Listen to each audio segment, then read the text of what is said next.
কৰবাত চাগে এনেকুৱা হৈছিলে জুবিন জীয়াই থকা সময়ত আমি ইমান তেওঁৰ গুৰুত্বটো ইমান চাগে অনুভৱ কৰা নাছিলোঁ, কিন্তু জুবিন হেৰাই যোৱাৰ পিছত প্ৰতি অসমীয়াই মৰ্মে মৰ্মে উপলব্ধি কৰিছে তেওঁৰ স্থিতিটো।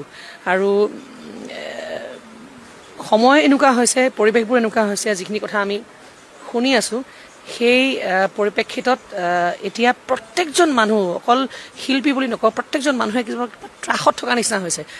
এতিয়া আমাৰো যিমান অনুৰাগী থাকে, শুভাকাংক্ষীসকল থাকে, এই ঘটনাটোৰ পিছত প্ৰত্যেকে আহি মাত্ৰ এষাৰে কথা কয়, এজনক আমি হেৰুৱালে আপোনালোক ভালকৈ থাকিব দেই। তাৰমানে মানুহৰ মনত এটা কিমান ডাঙৰ ত্ৰাসৰ সৃষ্টি হৈছেগৈ। আমাক এনেকুৱা পৰিৱেশ নালাগে। খালি এটা বস্তুৱেই খুব গুড চাইন এটা আমি দেখিবলৈ পালোঁ যে জুবিন জীয়াই থাকোঁতেও সেইটো আছিলে, সাংঘাতিক তেওঁৰ প্ৰতি অনুৰাগ আছিলে। ক'ৰবাত আমি জুবিনৰ অনুৰাগীসকলক চিনি পাইছিলোঁ, কিন্তু এটা বৃহত্তৰ অসমীয়া জাতিক আমি চিনি পালোঁ জুবিন হেৰাই যোৱাৰ পিছত।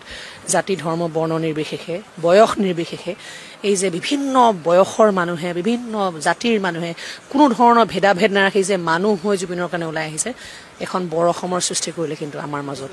আৰু সেই বৰ অসমখন আমি জীয়াই ৰখাটো আমাৰ প্ৰত্যেকৰে দায়িত্ব। সেয়া শিল্পীসকলৰ দায়িত্ব, অসমীয়া ৰাইজৰ দায়িত্ব। ক'ৰবাত আমি দেখা পাওঁ যে সমাজখন আমি বিভাজিত হৈ যায় প্ৰতি সময়ত, সেয়া লাগিলে ৰাজনৈতিকভাৱে হওক, সামাজিকভাৱে হওক, আধ্যাত্মিকভাৱে হওক, স্পিৰিচুৱেলি হওক। সেই বিভাজনটো আঁতৰাই জুবিনে একত্ৰিত কৰি ৰাখিছিলে। আৰু তেওঁ হেৰাই যোৱাৰ পিছত কিন্তু এই বৰ অসমখন বিশ্ব দৰবাৰতো দেখিবলৈ পালে আটাই। এইটোৱে বৰ ডাঙৰ কথা আচলতে আমাৰ কাৰণে। জুবিনে আবাহন থিয়েটাৰক জুবিনে এটা খুব সুন্দৰ গীত উপহাৰ দি থৈ গৈছিলে। বহুত গান দিছে অৱশ্যে জুবিনে, তাৰ মাজত কিন্তু গান এটি গোৱানা মা, সেই গীতটো চিৰযুগমীয়াতি গীত। সেইটো এতিয়াও আজিও শুনিলে মানুহৰ বুকু কঁপি যায়। ইমান সুন্দৰ তেওঁৰ কণ্ঠনি গৰাইছিলে সেই গীতটিত। জুবিনৰ সোঁৱৰণত আমি এতিয়া ঈশ্বৰৰ ওচৰত প্ৰাৰ্থনা কৰিব পাৰোঁ যে তেওঁৰ আত্মাই সদগতি লাভ কৰক। তেওঁৰ লগত যি অন্যায় হৈছে সেই অন্যায়ৰ বিচাৰ হওক অতি সোনকালে, আৰু তেওঁৰ লগত যদি কোনোবাই ষড়যন্ত্ৰ কৰিছে সেই ষড়যন্ত্ৰৰ ফাদিল হওক অতি সোনকালে। আৰু তেতিয়াহে চাগে তেওঁৰ আত্মাই শান্তি পাব, অসমৰ মানুহৰ আত্মাই শান্তি পাব বুলি আমাৰ বিশ্বাস।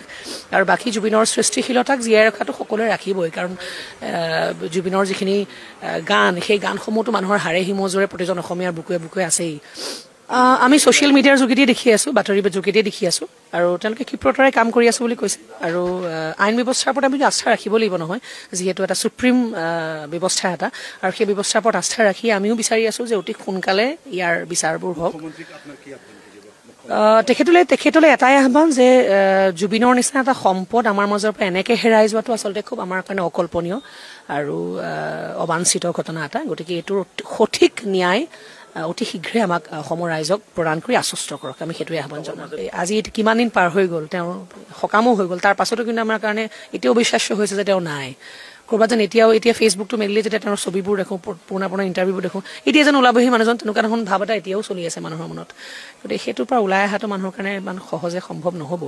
আৰু বাকী এইটো এটা মই অনুৰোধ কৰিব বিচাৰিছোঁ, খুব সুস্থিৰে শৃংখলিতভাৱেহে আগবাঢ়িলেহে কিন্তু আমি ন্যায় ব্যৱস্থাটোৰে আমাক এটা উচিত ন্যায় প্ৰদান কৰিব পাৰিব।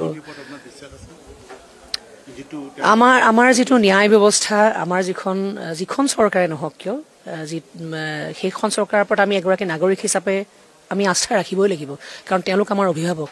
আমাৰ যদি কিবা সমস্যা হয় তেন্তে সেই সমস্যাসমূহৰ সমাধান কৰাৰ গুৰু দায়িত্ব থাকে চৰকাৰখনৰ, গুৰু দায়িত্ব থাকে আইন ব্যৱস্থাৰ। গতিকে আমি আইন ব্যৱস্থাৰ ওপৰত আস্থা ৰাখিয়ে চলিব লাগিব।